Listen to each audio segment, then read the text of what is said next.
Aloha, and welcome to the Groundswell Marketing Podcast, where we connect entrepreneurs with insights around sustainable growth marketing. Today's guest is Michael Brenner, speaker, author, chief marketing officer. He's been touted as the top CMO influencer by Forbes and Huffington Post. He's someone I have followed. He's written over 1,000 articles in the Economist, Guardian, Entrepreneur magazine, and he's also co-authored a best-selling book, Content Formula, and a book called Digital Marketing Growth Hacks. Super pumped to have him on here. He's somebody who I deeply respect. This conversation is off the rails, and I cannot wait to have you guys listen in and hear some of his amazing insights and advice.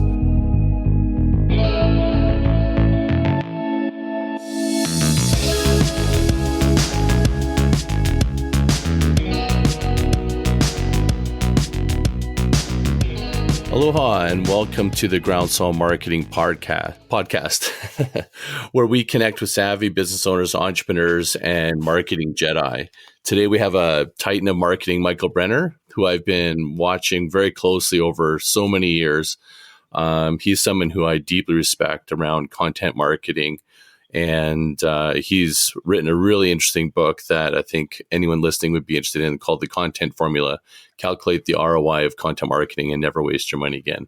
So without further ado, hello, Michael Brenner. Hello there. Thanks so much. I've never been introduced as a titan, so I feel like I need to grab a sword or something. Totally. Well, I think you are. I mean, anybody that does any search around content marketing, digital marketing, your name pops up. I think in the CMO, you're in the top 10 of people who listen to. So if that's not a titan, I don't know what is. Well, thanks. I appreciate it.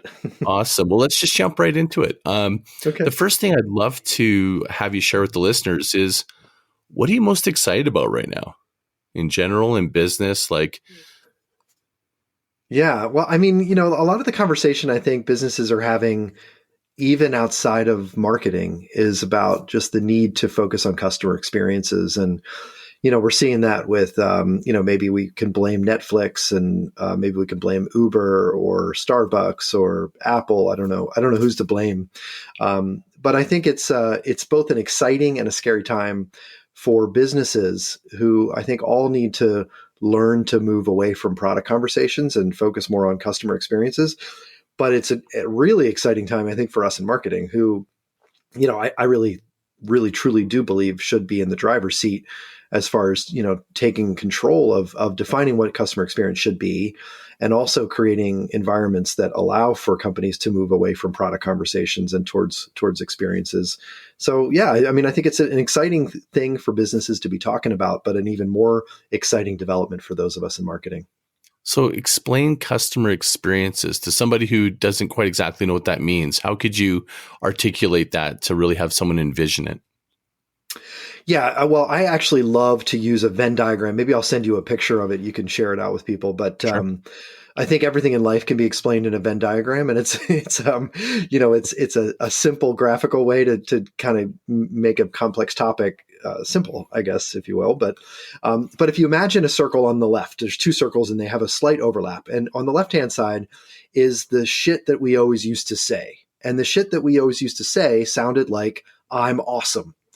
And, if you think back to marketing, I don't know when the beginning of the term marketing was applied to brand communications or product marketing.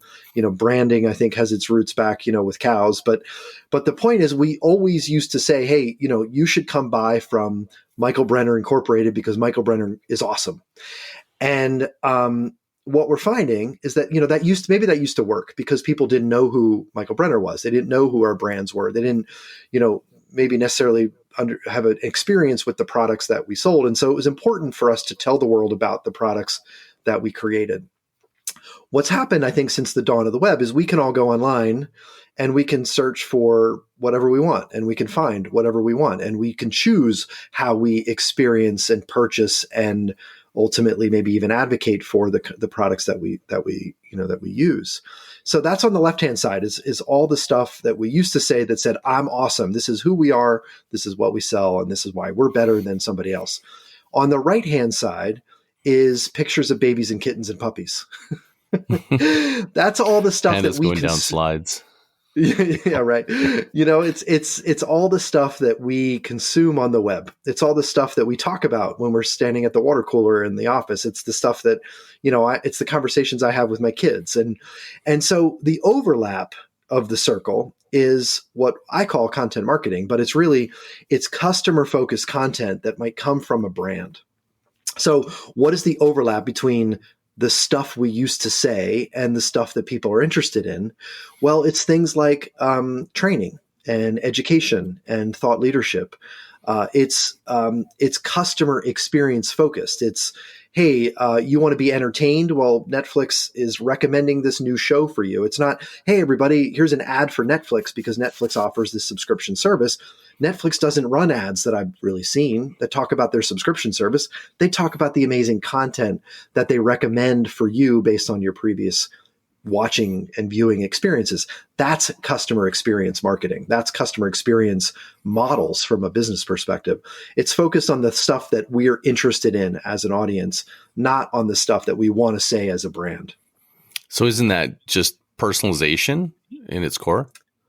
Well, the example I used is personalization, but personalization is only one component of customer experience. So, it really starts with actually, if I'm allowed to swear again, giving a shit. And so it starts with a mindset shift inside companies that you have to actually give a shit about people. Mm-hmm. And namely your customers, the ones that are paying the bills. And the other thing that we need to keep in mind, I think, is the natural instinct of the organization is to want to talk about itself. So I think we need to create these structures and these mechanisms to resist that natural tendency to want to talk about ourselves. So that's not just personalization. That's culture. That's mindset. That's real change management that ultimately can sort of demonstrate itself in a personalized message that exhibits, personalized customer experiences. But that's just one example. Right. And so if you're going to recommend to a company going, look, to really take advantage of content marketing, how would you recommend they go about that? Like in an effective way and a sustainable way? Because I think a lot of concerns for businesses is obviously they want to measure it sooner than later, and they're having a challenge with that and then trying to basically equate the output with the input and the need, of course, to try to sell. How do you kind of resolve that, or how do you help a marketer sell that to their organization and the other individuals to kind of buy in? Yeah, the buy-in is the biggest step. It's the biggest leap, almost, if you will, because we're all addicted to the drug of advertising. I can buy clicks. Any idiot can buy clicks. Any idiot can buy a banner ad. And sometimes, the best of us in marketing can actually show, if we implement performance-based marketing, we can actually show a return on investment. The problem with the drug is we become addicted and we need to continue to buy the drug. We need to continue to invest in ads in order to show that performance, that return on investment. So the business case, the buy-in for content marketing really starts with, hey, the expertise that we have as an organization, the content that we can share as a company, we need to invest in it a little bit up front. We need to invest in the strategy. We need to invest in the consistency and sort of building a machine and a platform that showcases our expertise. But once we do that, we can actually stop spending. And the value continues. So, another visual, if you imagine advertising following sort of an upside down triangle, you've got your rate of spend goes up and your performance, your return, your revenue, or your leads goes up with it. But if you imagine stop spending on advertising, the revenue and the clicks and all the value that you get from that goes to zero. But with content marketing, when you share your expertise, you create an asset, a financial asset that every organization owns that continues even after you stop investing in it. It's kind of like your 401k. Mm-hmm. Or for those of us not in the United States, a retirement account of any kind, really. If you contribute 3% of your salary to a retirement account every single paycheck, you start to see returns on that investment. Even if you stop investing, let's say you retire at 60, you stop investing in that account, but you might still continue to see those returns.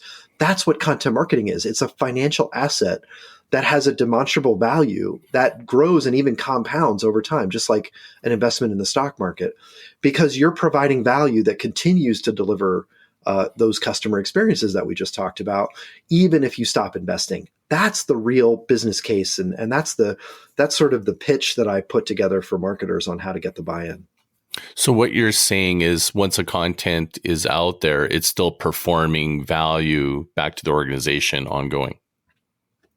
Yes, most of it, not all of it. I mean, we call that evergreen content. It's not all evergreen. If I do an article every year that's the best marketing conferences to attend in 2019.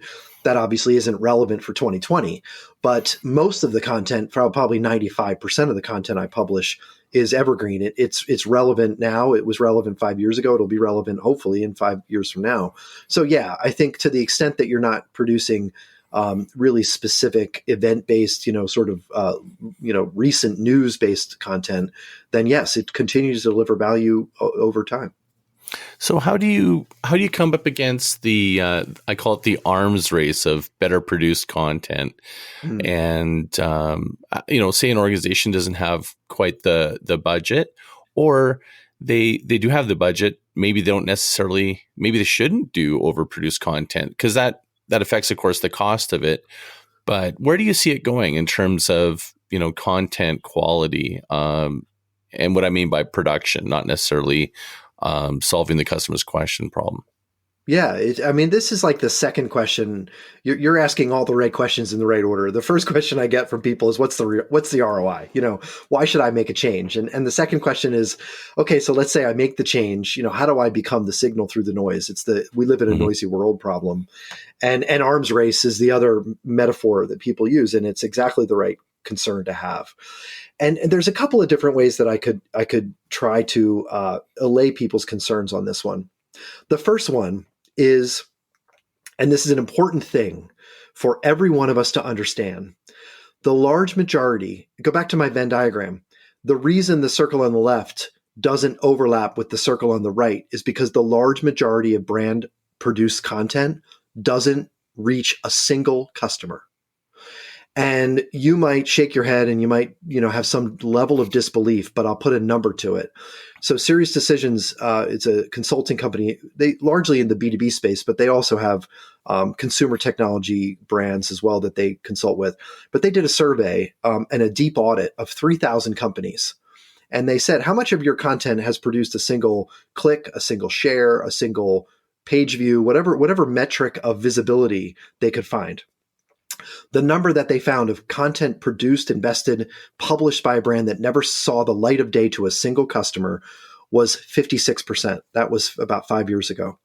They just updated that stat and it's now 65%. So we're not getting better as brands.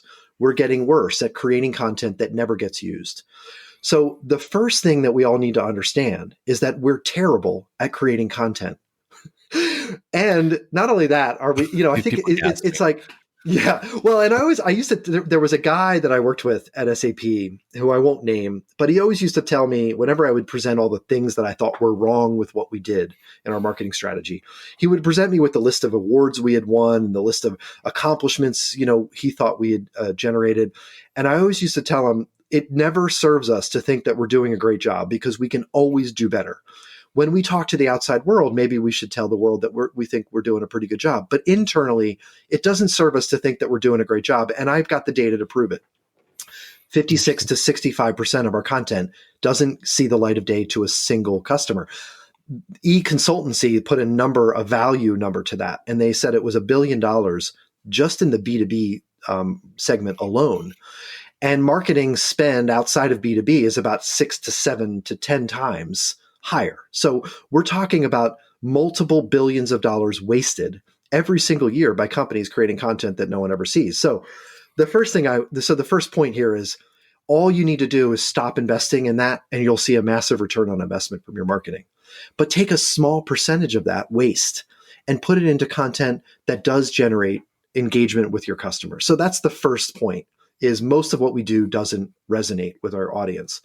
The second point is every single company that I've ever worked with that has started with a consistent approach to producing content, and by consistent, I mean every month, every week, every day, every single month, every single week, or every single day, we're going to produce one piece of content that isn't about us, but it's all about our customers' challenges or needs or concerns or the trends or predictions.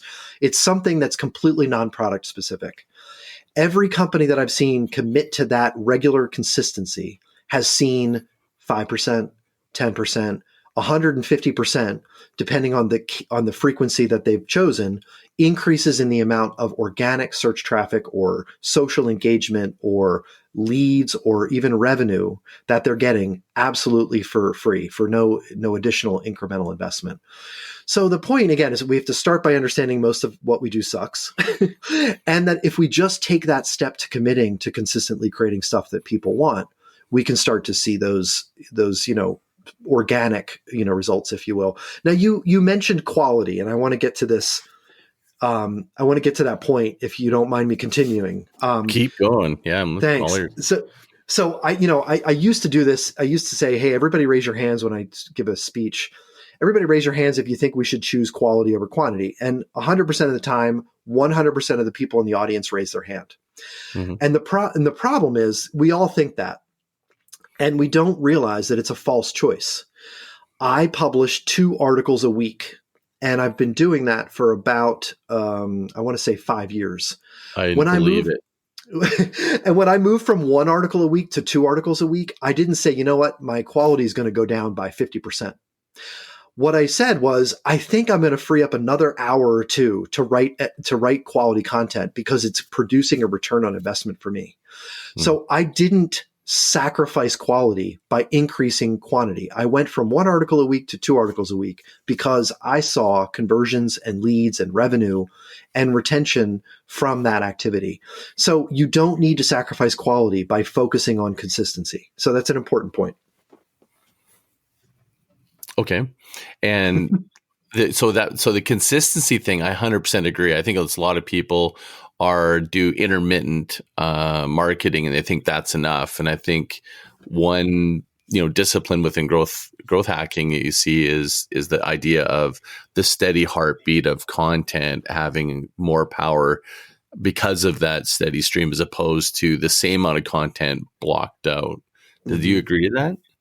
Well, it's not even an opinion. The data has shown me, and I've seen 17 different studies that show it. I've got 12 clients that are all doing consistent content right now who have all seen double-digit, triple-digit increases in their results because of consistency.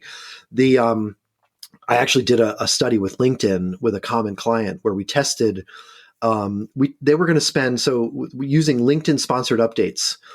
This was a client that was doing 1 article a week. And we wanted to test this approach they said, hey, we've got an article that kind of relates to one of our new product launches and we want to spend $1,000 on it. And I said, okay, I think that's the wrong approach, but let's test it. So they spent $1,000 over the course of 3 weeks, and they tried to optimize as much as they could on the CPC, and they were able to generate traffic from that investment. And then, at the end of that 3 weeks, I said, now we're going to take the same $1,000 and we're going to invest it consistently every single day over the course of 2 months. So it was a significantly lower spend per day, but it was optimized over a much longer period of time. The 2 months period generated 10 times the results of the 3 week period. The reason, it's growth hacking 101. The reason is that always on approaches to optimizing any effort produce massive increases because you're learning when you lengthen the amount of time when you can learn, you can, massively increase the amount of impact that you're making with the same amount of money. I hope everybody was writing that down. That's total gold right there. So another sort of thing I'd like to kind of go deeper on, which is something I'm super keen to hear your point of view. There's, for example, according to Forrester, CMOs will be taking about $2.9 billion away from display advertising this year alone just to amplify content. What is your sort of perception of not just publishing the content, but taking a step further and amplifying that content? What techniques, experience? Go. Well, I think what's happening is marketers are learning, and I have to give credit to my good friend Andrew Davis, learning the Hollywood model of content promotion. And I learned this from Andrew the first time I met him. And if you don't know Andrew and you've never seen him speak, he's I think one of the best marketing speakers you'll ever see. And the first time I met him he wasn't as known as he is now, but he was running around a conference room in Cleveland at a Content Marketing World, sweating and drinking Coke, and he was over caffeinated. And he presented this stat that really blew me away. And the stat was that Hollywood, if you think about, we always hear like, oh, there's Blockbuster from Hollywood is, it's a $50 million production. We always think that money, that the number we hear is what they spent on actors and what they spent on, the extras and the food, that they had to put out to feed all those people, and the sets and the scenes and, the equipment. No, 50% of those production budgets are spent on promoting the movie. Mm-hmm. And, Andrew's point is, if Hollywood, who creates pretty decent stuff, I think we would all agree, most of the movies that come out of Hollywood are pretty, decent. They've learned the model for how to create quality content. Not every movie is a blockbuster, but they try to create as high quality stuff as they can. 50% of their budgets go to promotion. I think marketers are learning the same thing. You have to start by committing to creating customer-focused, audience-based content. The second thing is then you need to invest in promoting it in the channels where people are. It's kind of like if you build a tree, in the middle of the forest, why would you do that when you can actually build a tree in the middle of a city? Well, you got to pay to be there. And that's the difference. And so I think in that case, is it okay to pay? Is that where you would actually be a smart way to invest in, say, for example, boosting a post, or you think about organic sharing or cross-linking? How do you see the most effective way to do that? Yeah. So what I've seen is companies that are looking at boosting or sponsoring or whatever word you want to use for paying to promote content based on how well it does organically, are the ones that are seeing the best results. So, for example, with my own clients, we try to give organic social love, if you will, to every post that we publish. And so what I mean by that is we share it out on Twitter 3 times. The first day it publishes, once per day for the next 4 days. At the end of those 5 days, we then look at the post and we say, how well did this post do based on our benchmark, our average? And if it does better than 30%, the average, we put paid promotion behind it. If it doesn't, we just let the organic sharing take its course. And what we found is that by investing in the winners, if you will, the articles that or the content that seems to resonate organically first, you're able to see, again, 3x, 4x improvements in the amount of engagement, the click-through rates that you get from that investment than if you just spent money on everything. So, basically, again, it's growth hacking. Test your content. Every time you hit publish is another test. Every time you tweet something out is another test. Take those insights and apply it to when you're spending money. So to go back to your Hollywood example, my background also, I had for a time, I was partner in a film marketing company out of LA, worked with independent films. And what I learned was in Hollywood, they made something like 90% of their revenue and profit came from the blockbuster. They called them tentpole productions. And then that brought up all the rest of the stuff under their tent. One of my questions for you is, from a business standpoint, B2B or B2C, the idea of, having higher produced content, so say like a video series and so forth, like call that your hero content temple, and then tiering down. What's your thoughts on that? Or do you think that's a good strategy, or do you have a process or a way of thinking that would help somebody kind of visualize the ways that they could break up the content to make it more desirable and keep the production costs, reasonable or focused? Yeah, I mean, it's you're getting into sort of deep layers of content strategy conversations, and again, it's all the right questions. I'm trying to think of the best way to help your audience to visualize it is to think in terms of clusters. And so, for example, or editorial themes is another way that I present it to my clients. Every company should have 3 to 5 editorial themes, or you could call them keywords or keyword clusters, but they're basically conversations you want to be a part of. So for me, for example, it's marketing strategy. I'm trying to meet CMOs' needs in marketing strategy and transformation. Content marketing for sure, because that's really what I do is help brands develop content marketing strategies. Event marketing, and for me, I'm not an event marketer, but I speak at events, and so I want to meet the needs of event marketers who might consider me to speak as a keynote speaker at their events. Demand generation, social media marketing. These are just some of the keyword clusters that I think of, or the themes of the content that I think of. For every one of those content keyword clusters or themes, I try to create a tentpole piece of content, like you said. Either it's a webinar that I want to drive people to, or an ebook. I love using the term ultimate or buyer's guide for my clients. And so basically every single drip that I send out, if I send out an article, publish an article on content marketing, within that article, I'm inviting people to go attend my latest webinar in content marketing strategy, or to download my buyer's guide of content marketing. And so, yeah, I absolutely think we need to really think through, first of all, what are your keyword clusters or key themes that relate to the products and services that you sell? Number one. Number two, do you have a sort of a next step piece of content that takes somebody who's maybe just interacting with your brand for the first time down the buyer's process, or the customer journey, if you will, from reading an article to getting a little bit deeper and more educated on that topic? And so it really comes down to really mapping content to the buyer journey ultimately. So I completely agree with the tent pole. Some people call it atomizing content, where we come up with a content cluster or a keyword cluster, and we create different formats of content that answer different kinds of questions. There's a number of different ways to visualize it, but yeah, I think you're absolutely right that it's important to identify those. So if I want to carry on with that, like if somebody's going to create a tentpole content, there's always this discussion that seems to come up, and I'm getting conflicting information, out from different strategists. I'm curious what yours is on gated versus open. Meaning email, you give content, right? Yeah, it's been a debate since the day, campaign landing pages and lead forms were invented. I don't know when that was, 1655. I don't know. I mean, basically, yeah, right. I mean, I think the bottom line is, certainly in the B2B world, it's, I think forms are still a relevant and effective part of the customer content journey. You're creating some friction in the process, but and you might say, hey, wait a minute, didn't you start this conversation by talking about customer experience? And nobody loves a form to they have to fill out. That's a negative customer experience.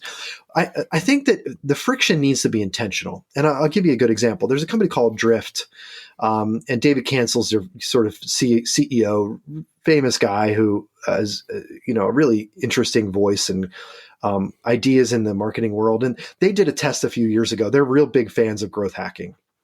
And they did a test a few years ago where they took a basic lead form, like you might see for a downloadable asset, seven fields, first name, last name, company, email, all those, phone number, all those typical kinds of things. And then they tested it not against a shorter form, but against a longer form. And the form that they tested it against was 2 pages long. Now, I want you to think for a second. You probably know where I'm going. Like, what do you think? What do you think did better, the short form or the long form? Sure. And what they found was that's our natural instinct, right? Our intuitive nature would say the shorter form did better. They actually found that they had fewer extremely highly qualified candidates, prospects, fill out the long form, and they were wasting a lot of time on the people filling out the short form. And so there's like intuitively we want to say, wait, customer experience is important. Don't use forms, don't gate assets. But actually, if you're creating an asset, you're investing a lot of money in it, you don't want to send leads to sales that aren't qualified. Again, we're talking about B2B, I think here specifically. Then really consider what the asset is for, what the piece of content is for, why you're gating it, what level of qualification you think you can achieve. If it's good enough, people are going to fill it out. And the people that fill it out, you want to make sure that they're the ones that are mostly, qualified to be a potential customer for your business. And so, again, now Drift has gone back, on this a little bit because they've also found that short forms can help them as well. But the point is that every brand, every company should be testing these things. And we shouldn't make subjective opinions about this thing should be gated or this thing shouldn't be gated. We need to be testing every single day. Yeah, well, I mean, and there's a need of a business to want to build their list internally, and that's one of the methods. They need to present something of value. One of my clients is a heli skiing operator, and we did some gated content. I think it was the 10 things you need to know before you go heli skiing, and we added live chat just at the same time as we're presenting the gate. And what we found was we were actually answering a lot of the questions, and people rather liked the experience rather than just sort of looking at the pop-up and going away. What's your thought on ways that a business can enhance the customer experience when they're really trying to create a gated content to gain their email and ongoing marketing? What could they do that would be really impressive? Because a lot of times I feel like I see people or businesses, they kind of put you through sort of this automated process and it doesn't feel authentic. What kind of things have you seen, or would you recommend that would be a next level? Well, so again, I'm going to go back to some research, and there's I'm good friends with the folks at what used to be called the Corporate Executive Board, or CEB. They're now part of Gartner, but they did a lot of research in the buyer's journey for expensive sort of products and services. So think, ERP solutions from companies like SAP and Oracle, or think multi-million-dollar consulting projects from consulting service companies or investment banking. And they looked at where the pains were in the buyer journey. And what they found was that, first of all, buyers are extremely frustrated with companies that sell stuff, because they just don't feel like they're doing as much as they could to help the buyer make a good decision. And they looked at, what they called jobs to be done. And what they found was that there were simple things that most brands didn't do. Things like calculators or buyer's guides or pricing, putting pricing on your website, checklists, testimonials that are specific to the kinds of companies that might be buying. Those simple things that maybe we all do in different places across our digital properties or campaigns, but we don't really think through how to present those to the folks that are going through a buyer's journey.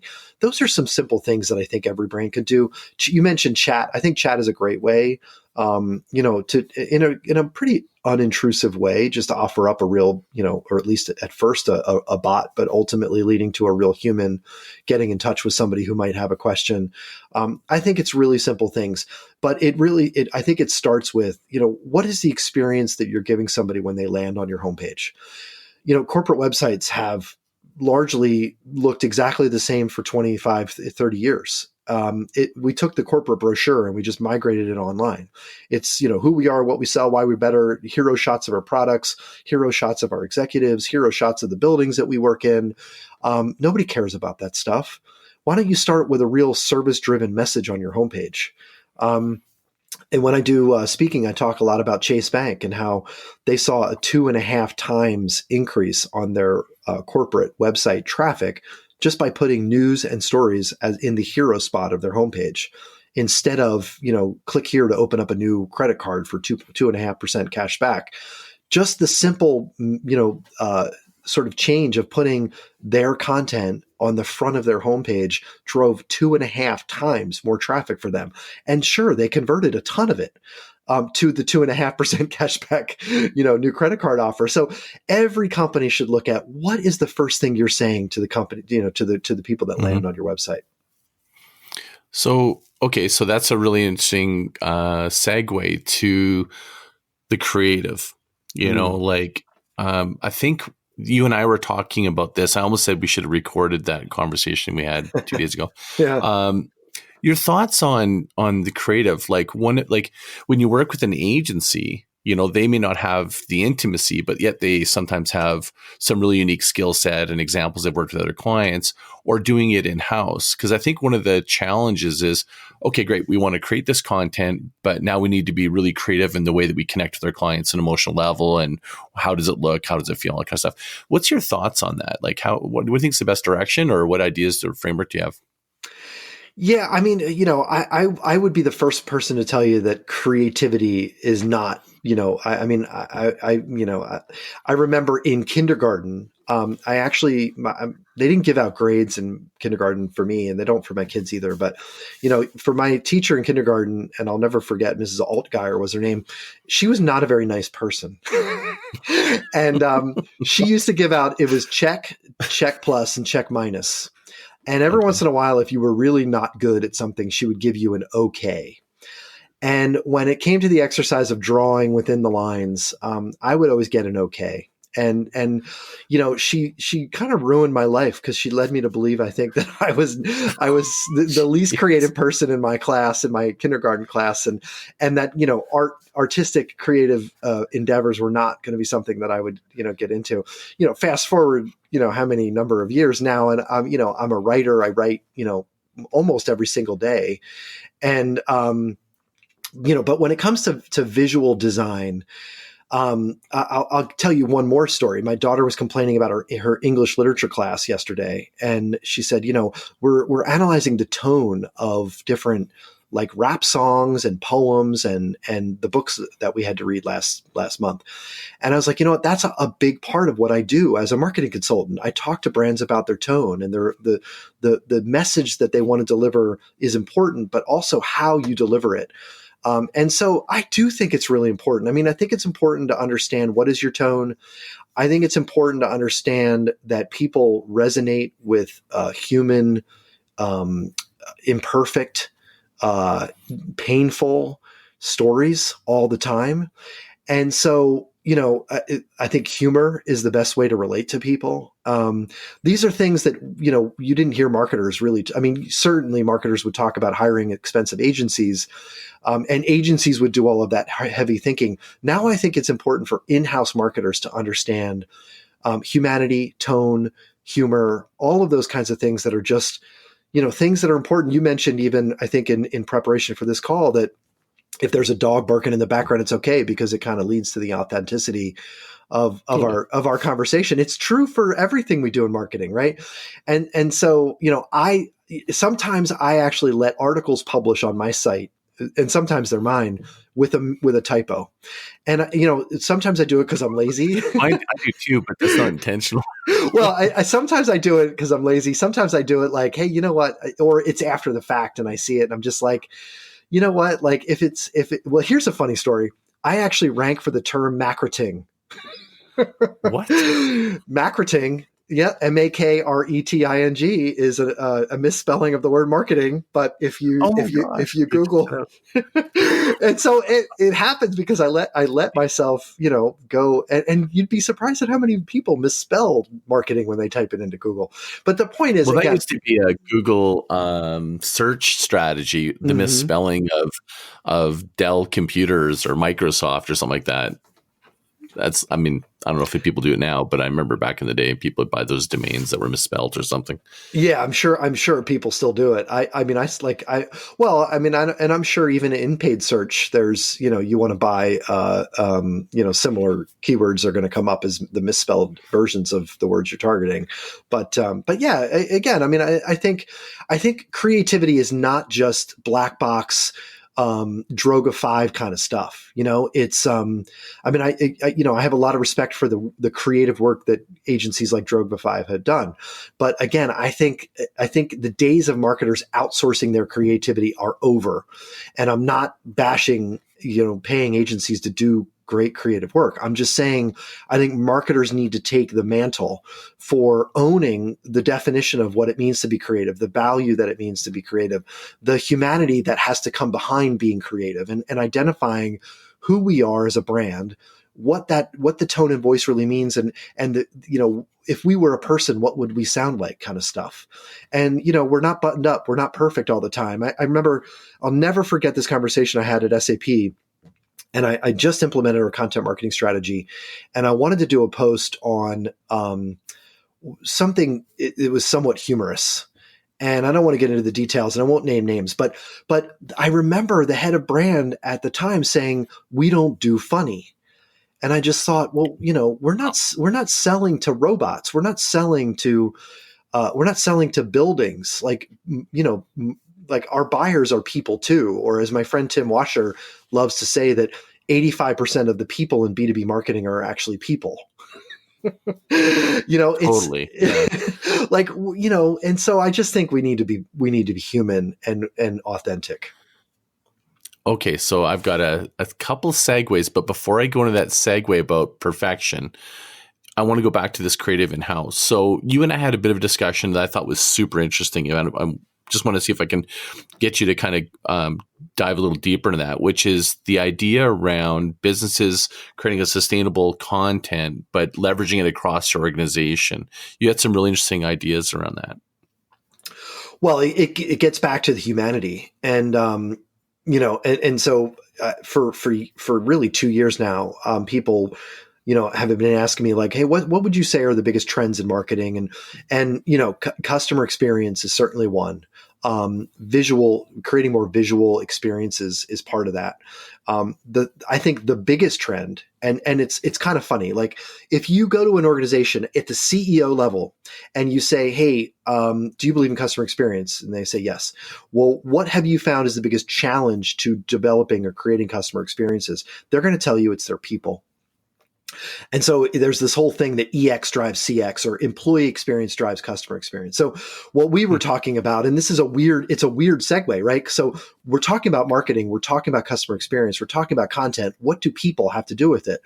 Well, the best way to find, share, create authentic content inside every organization that delivers a better customer experience is go to the smart people inside your organization. So like if it's a technology company, I say, go find the engineers that are stuck inside closets with the lights turned off that you don't talk to, and ask them what it is that gets them out of bed in the morning. Talk about the innovations that they think about all the time. Have them write an article or interview them for an article. Those are the people who really know what is going to resonate with the audiences that your products are also going to trying to solve challenges for.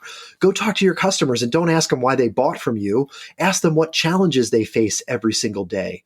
Go ask the influence in your spaces, in the industries you serve. What are the biggest challenges in the industry? All of these things are just real questions, real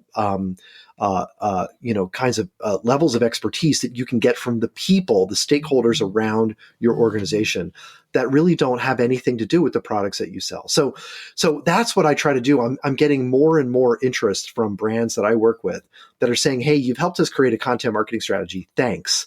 Now we want to do it without spending money. And we'd like to activate our experts to create and share the content that we're now creating. And so, or we're now investing in. And so employee experience is important. Delivering on the humanity of your content is that sort of third trend. But isn't that going to freak out marketers? Oh, yeah. They're so used to this process of control, and then going into the caverns of the cave of the technology of the engineer and going, hey, we want you to produce something. I could just imagine that's just going to have, somebody that's listening to this going, no, thanks. Describe if is that a real issue or just, it's so real. I mean, the first time I said that HR is the new marketing, I freaked out a room full of people so much that I've tried to never say that in a speech again. And, I wrote an article. If you Google it, you'll find it. I told a group of 15 CMOs at a CMO sort of retreat in September of a year ago, so a year and a half ago, that the new job of marketing of CMOs is culture.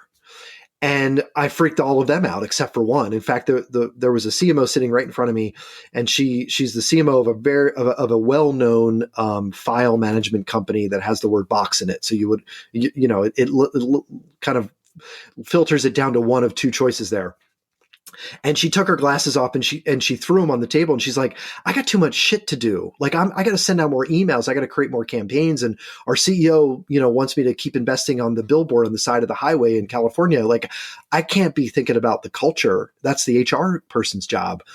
And my answer was, you can focus on doing more stuff because your CEO wants you to, or you can start to think about delivering a customer experience that your customers will love. And the only way to do that is to activate and engage your employees. And so if you want to be an effective CMO, you have to take on culture. You have to take on employee engagement. You have to think about talent management, leadership development, diversity, all of these things that HR people pretend to talk about and care about when they're mostly, HR people mostly just want to make sure they don't get sued companies don't get sued. And so, they haven't really been the right organization to take on culture and diversity and talent and leadership and development and all of these issues. And so if customer experience is one of the biggest trends in business today, if CMOs are going to take the lead, we have to focus on culture and employee engagement. Well, it's interesting because Gary Vaynerchuk, he really has been talking a lot about that. He highlights and I met Gary and his chief heart officer. I can't remember what her name is right now. But he's really focused on that culture and caring is the new way of marketing. So you can kind of see that, a lot of, leaders in marketing industry are seeing where it's shifting.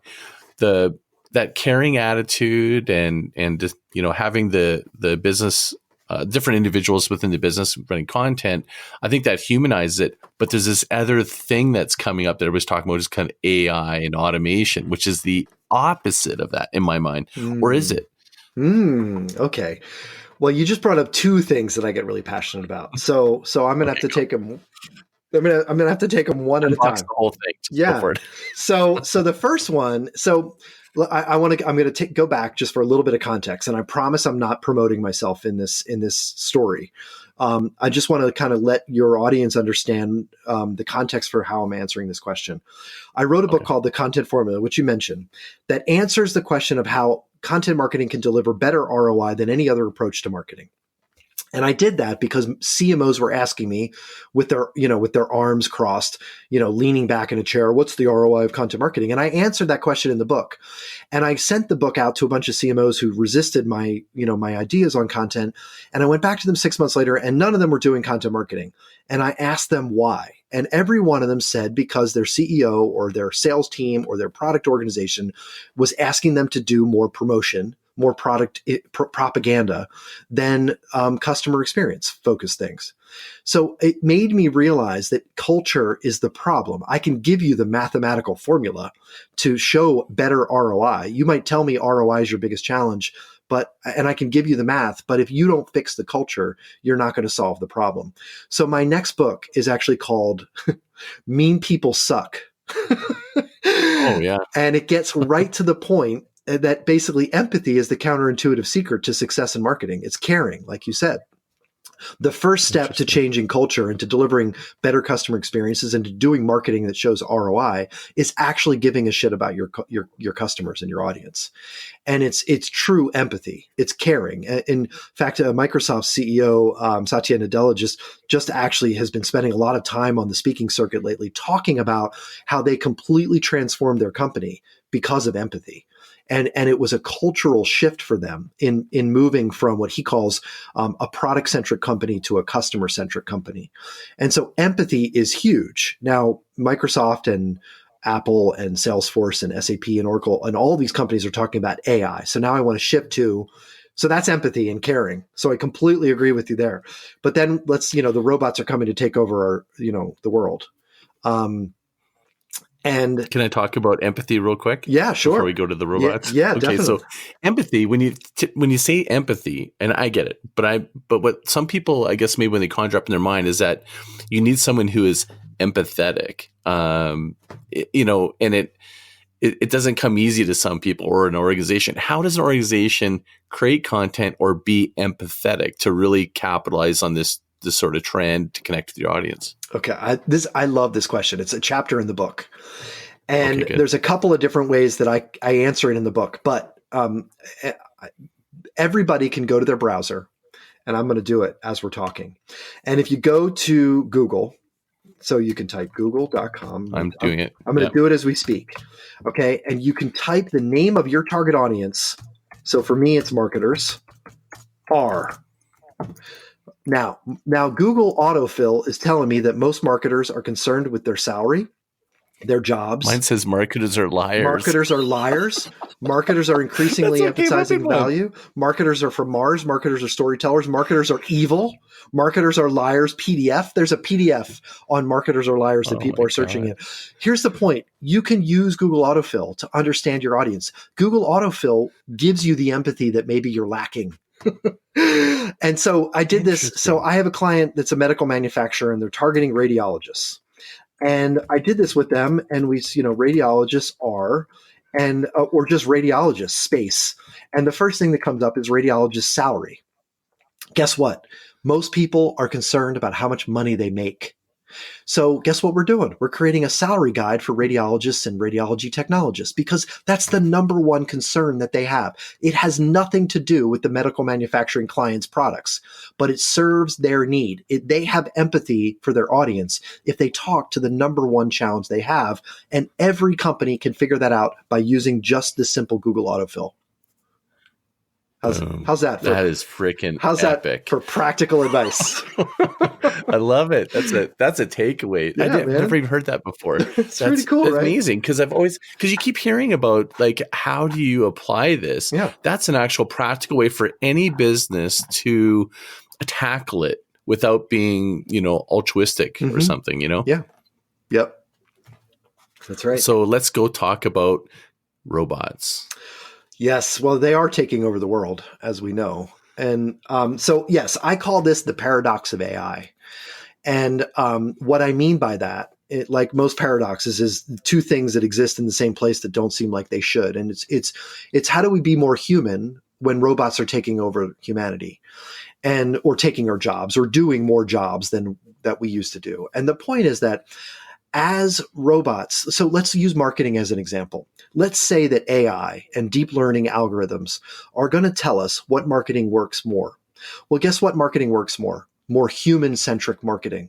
And that's the paradox, right? The more the robots tell us what to do, the more we're going to realize that it's going to take the customer experience and the human touch and empathy to deliver on the results that we need. And I just ghost wrote an article for a consultant where he talked about the mechanization of humanity and the humanization of machines, which is a great concept. And those are his words, not mine.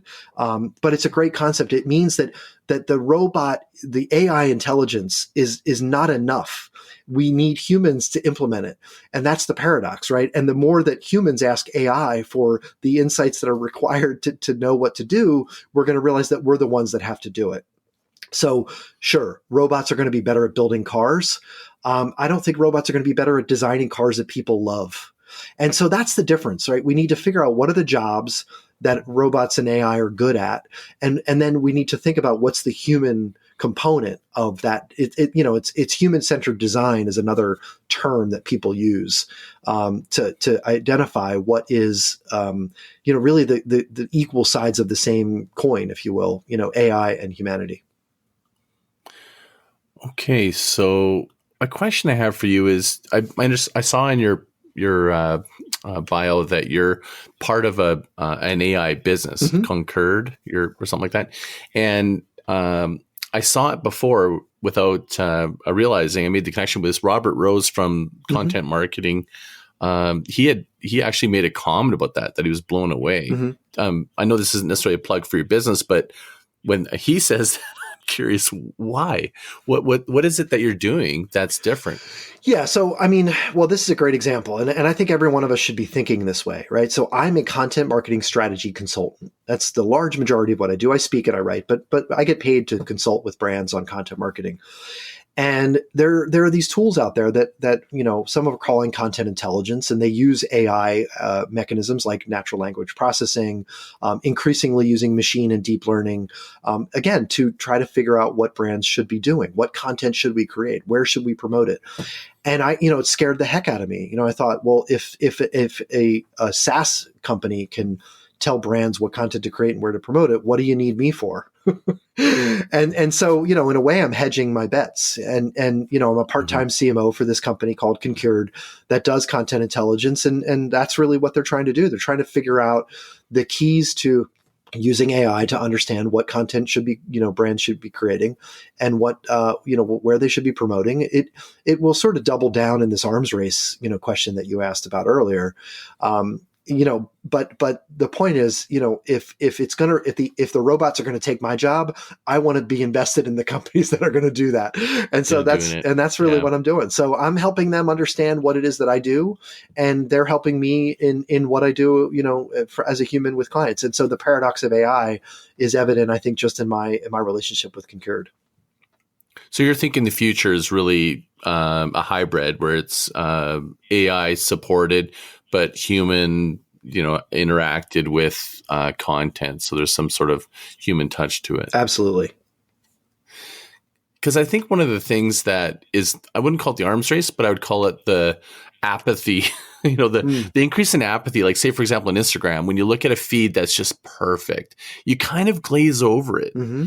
And I'm wondering, in this arms race of trying to be, perfect, and the idea that AI and automation can deliver these beautifully curated, diversified things, where we as humans, just like I have trained myself to ignore ads and pop-ups, like at the earliest moment I see it's in that spot on a site or whatever. Do you feel the same way with content? There's a challenge if we try to become too predictable, over curated, or things of that nature? I really don't. Again, if the intentions are there, like, I'm trying to think of a good example of a piece of content. I think the worst that we could do is offend offend groups of people. I was talking to my daughter. It's a long story about the Mean People Suck brand that we're trying to build. But I was talking to her about how do we pick a charity that might, that this brand that I want to build around the book. I'd like to pick a charity that would support, the concept of sucking less in life. And, my daughter said, oh, well, police brutality is a big concern with a lot of people. And it's something that, she was aware of. And, we were talking about, well, that might not be the right idea, because then there's also Blue Lives Matter and there's Black Lives Matter, and there's like different sides of that debate. And some people are offended by, one side or the other. And so I think sometimes content that's opinionated, or when we pick a side, we risk alienating the other side of the debate. I think at worst, some content can do that. But if the intention is good, right? If I want to show, diverse populations that we care about police brutality, that doesn't mean that I don't care about the other side of the debate. It just means that my intentions are still good for the one side. So at worst, I think we can offend people. But at best, if the intentions are good, I don't see content being or getting to the point that a banner ad does. And, I love talking about the most evil invention in the history of mankind is the autoplay video ad. And I don't want to mention. Yeah, I think I saw you talk about that at one of your keynote speeches. Yeah. And I think in the same way you're talking about your kids and some correlation to their birth dates and social channels or something. Is that, am I ringing the bell? Yeah, you're right. So the quick story is my oldest daughter was born on the same day that LinkedIn was founded. Or launched. My second daughter was born on the day that Facebook actually went public, outside of university students, and started selling ads, and about 3 weeks apart from when Twitter was launched. And then my son is 3 weeks away, his birthday, from the launch of the iPhone. And my fourth child, my second son, shares a birthday with Snapchat. And so the reason that I show that when I speak is to show marketers, many of whom I think are have been around long enough to know that there was a time before those technologies, that they're really young. I don't leave my kids home alone, and yet in the 15, 16 years since LinkedIn has been around, those technologies have had a drastic impact on the way we market. And we can't just create things like autoplay video ads that make, I think I said, babies cry. We can't make our audiences cry and think that we're doing a good thing. But, every brand that I work with creates content that doesn't make babies cry, I think is the point. So, okay, so taking a little bit on, so we've been talking about the creative, the AI, one of the benefits that we just touch on automation a little bit. Like, how do you scale content? Like, what's your hack, or what are your different viewpoints on how a business can truly scale? The first step is, I think, committing to consistency, which we've talked about. And again, outside of strategy consultant, again, I'm not plugging myself, but if a brand asks me after a strategy workshop to create 10 articles, I say no. If they ask me to create 10 articles a month for 12 months, I say yes. I only work with companies that commit to that customer-focused consistency. But then how do you scale it beyond paying me, right? And the answer, it comes back to the employees. So employee activation is really the only way to scale. Getting your employees, your engaged employees, the companies that have, every company has a group of people that love what they do and loves doing it for your company. Find those people and get them to tell their stories. That's the only way to scale. And you scale it without having to invest in every single incremental piece of content. That's the way to scale. And that's why we come full circle in a way back to this need to start tapping into the humanity inside your organization. Get the folks that are engaged in your companies to start creating and sharing the stories that they have. That's awesome. So we are kind of getting close to wrapping up. The one question I have for you, it's going to kind of shift a little bit into growth and sustainable growth marketing.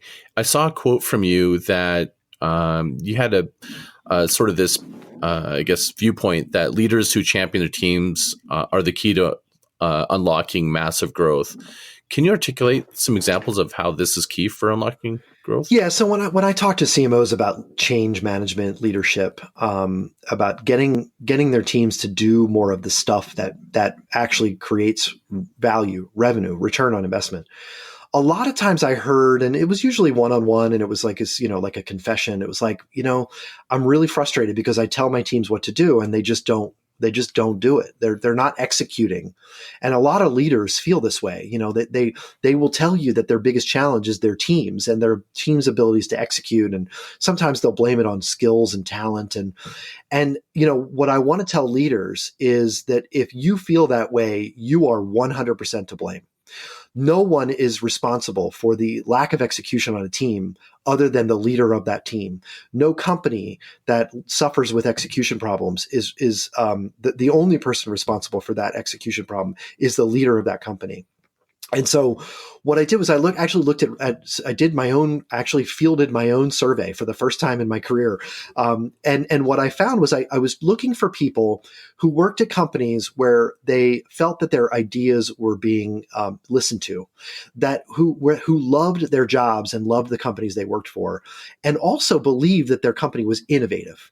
And what I found, the one key to those individuals who were happy, engaged, and felt that they worked at innovative organizations was that their manager championed their ideas. In other words, their managers not only asked them for new ideas, but also implemented them, supported them when they came up with new ideas.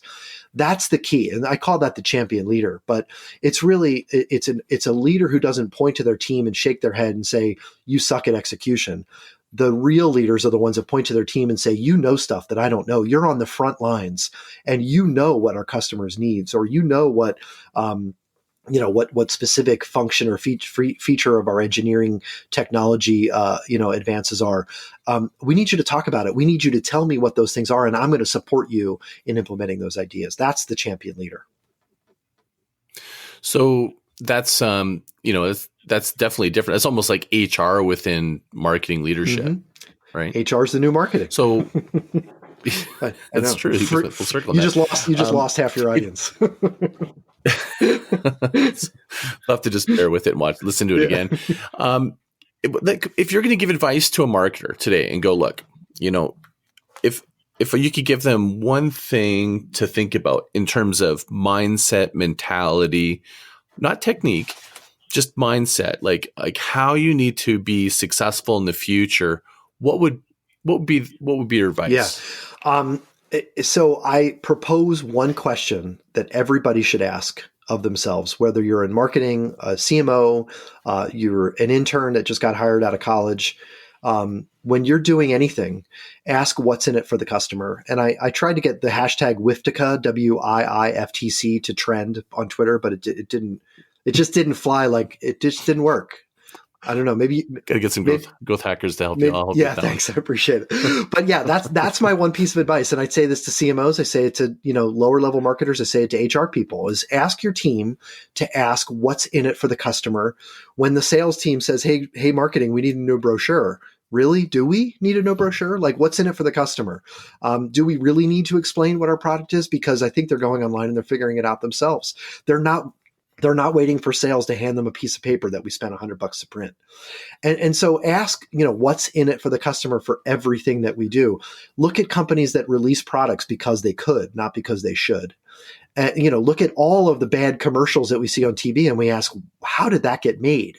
It got made because of ego, not because anyone was asking what's in it for the customer. And so that's my one piece of advice. Ask what's in it for the customer. What a brilliant way to end this podcast. Thanks. That's such a great insight. If someone was going to reach out and try to connect with you, where or how do you think the best way to connect with you would be? Yeah, I mean, most of my personal connections happen on LinkedIn. It's kind of become the new inbox, I think, for a lot of us. So you can find me there. You can reach me on or follow me on Twitter if you'd like, at Brenner Michael. I share a lot there and engage a little as much as I can. You can, hit my website, marketinginsidergroup.com, or just email me at michael@marketinginsidergroup.com. I'd love to field any questions or just get to know some of your audience if they are interested. That's awesome. And I'll have all that information in show notes and up on the blog once we have this up and released. Michael, again, thank you so much for agreeing to join us on the show. Like I said, I've been stalking your feeds for years for insights, and it's such a pleasure to have you. I feel like I actually only touched 10% of the questions that I wanted to go through. I almost feel like we need to schedule at some point in the future another one if you're open to it. Yeah, so, I'd love to. I'd love to come back. It was great. Thank you so much. Yeah, thanks for having me. Well, there you have it, Michael Brenner. What an amazing interview. Thank you so much for tuning in, and feel free to please leave a review and give us some stars, show me some love, and feel free to also email me directly, scott@groundswell.marketing, with any guest requests, any comments, any feedback. And thank you again. If you want to see our show notes, go to groundswell.fm. Thank you so much, and mahalo.